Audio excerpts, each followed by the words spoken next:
Belle Cemetery in Oconomowoc, Wisconsin is home to several fascinating graves with creepy legends and ghost stories that have intrigued visitors for generations. One of the most striking graves in the cemetery that is surrounded by supernatural legends is the Nathusius Monument near the channel on Fowler Lake. This stunning granite sculpture was carved by an Italian artist from Vermont and placed at the family's gravesite in the late 1940s, not long after the death of William Nathusius in 1945. The lifelike statue of a woman holding a bouquet of flowers and gazing down with a somber expression has been the subject of several ghost stories and legends for many years. One of the legends claims the mystical monument is capable of causing blindness and misfortune to those who steal coins from the hands of the statue. Another legend says that visiting the statue has even led to mysterious deaths, but these claims are likely untrue because there are no documented cases linking the monument with anyone's sudden demise or misfortune. The mysterious statue is sometimes referred to as Bloody Mary due to creepy legends about blood that allegedly drips from the eyes and hands, and a possible connection with a ghost named Mary who's been seen at the monument. The story says a woman named Mary drowned herself by jumping from the bridge into the lake, and according to the legend, her ghost has been seen walking from the statue to the water's edge where she drowns herself again.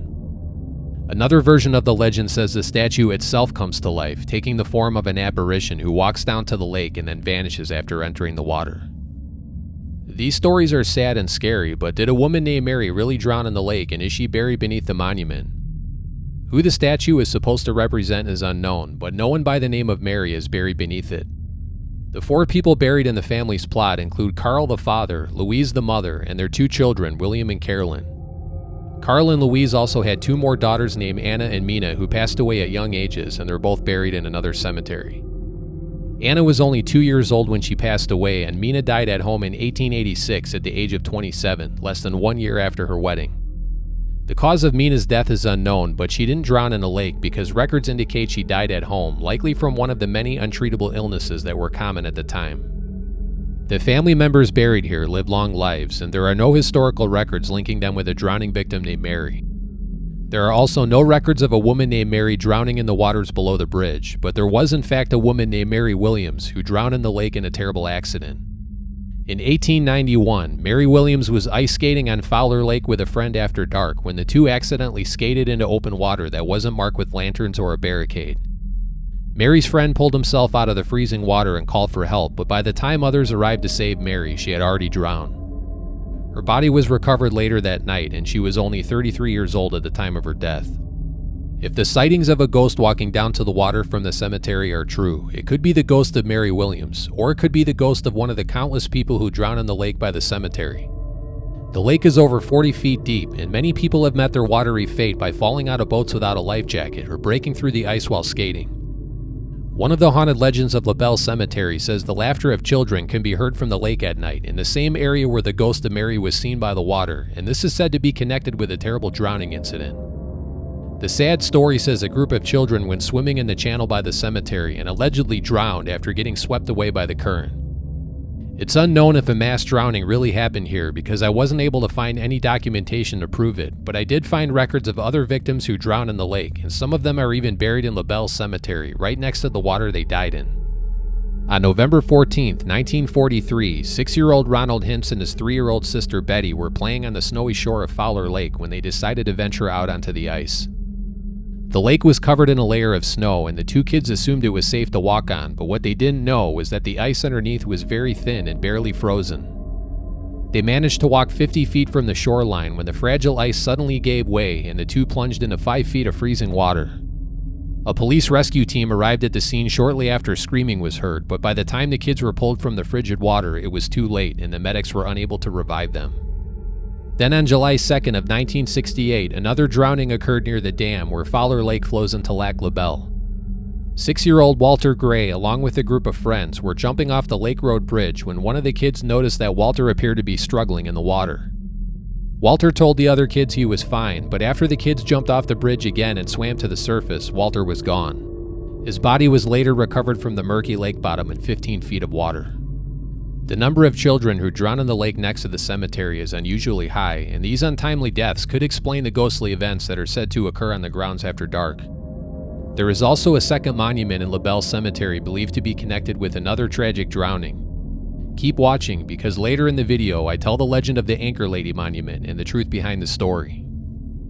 Another allegedly haunted gravesite in Belle Cemetery, which includes a ghost sighting and a tragic story, is the plot for the Valentines, one of the wealthiest families in Oconomowoc in the early 1900s. Most of the tragedies I've covered in my videos have rarely taken place in cemeteries, but this gravesite is the exception. Buried in the Valentine plot are 5 family members, including Patrick and his wife May, who lived to be close to 100 years old.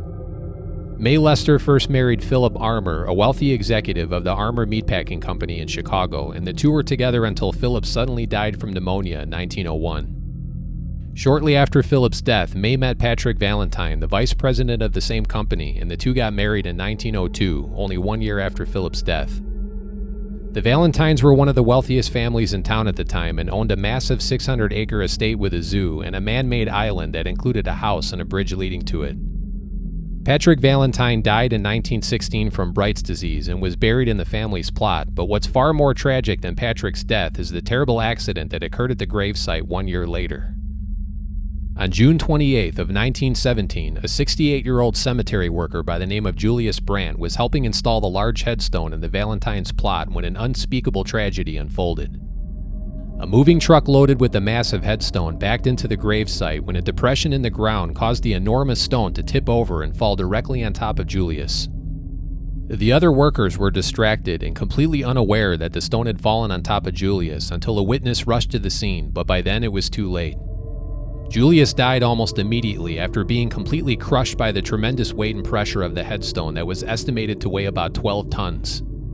Special equipment was used to lift the massive headstone from his body, but the injuries were catastrophic and Julius was pronounced dead at the scene after receiving emergency medical treatment. A few days later, Julius was buried next to his family members in Belle Cemetery, the very same place he died in this horrible freak accident. In the years following the sad and tragic death of Julius Brandt, the apparition of a man was allegedly seen at the Valentine plot. No one knows if the ghost is that of Julius Brandt or Patrick Valentine, and unfortunately, I wasn't able to find any additional information about the date of the alleged ghost sighting or if it still appears at the gravesite, but the story of the accident alone is quite shocking. Belle Cemetery is known not only for its haunted legends, but also for its picturesque landscape and historic graves that can be found throughout the grounds. Here you will find tombstones that predate the Civil War, with several graves belonging to some of the area's first settlers, including the Rockwells. Many of the people buried here were moved from the original city cemetery that became overcrowded and was no longer being used for burials. Some of the bodies that were moved to Belle were placed in unmarked graves, and others were even left behind in the original cemetery, which was later developed. It is believed that the disturbance of these burials, along with vandalism, could have contributed to the paranormal activity that occurs inside the cemetery. One of the most scenic sections of Belle is a large bluff with steps and a narrow road leading all the way to the highest point in the cemetery where an old mausoleum can be found. At the top of the hill is the elaborate mausoleum for the Kohl family. Charles Kohl worked for P.T. Barnum, and he was involved in vaudeville and became a millionaire investing in Nickelodeons and theatrical real estate. The Kohls owned numerous properties in Chicago and Oconomowoc, and in 1892 they built a 45-room summer home on the lake. Charles passed away in 1910 at the age of 55, and he was laid to rest inside the mausoleum along with his wife and 2 kids. I found the Kohl mausoleum to be a little creepy, but there are no known ghost sightings associated with it. Another interesting monument in Belle Cemetery with a sad legend behind it is the tall granite statue that overlooks the graves of the Binzel family.